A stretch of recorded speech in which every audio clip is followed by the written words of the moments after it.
சபையிலிருந்து அகத்தியன் சிவமகா வாழைச்சித்தனோடு சீடர்களோடு இது போன்று அற்புதமாக பிரபஞ்ச மகா சபை நோக்கி வந்து அமர்ந்த சீடர்கள் அவரவர்கள் இருக்கும் தலங்களிலே தன்னை நாடுகின்ற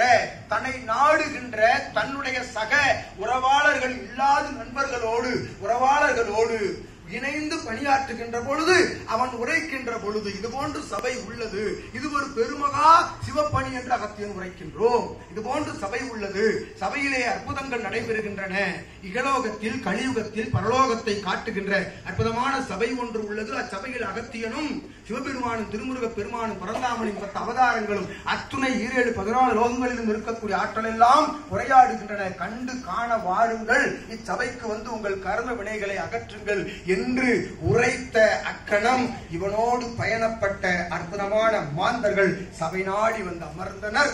ஒவ்வொரு சச்சங்க நிகழ்விலும் என்று அகத்தியன் ஓம் அகதீசாய நமக.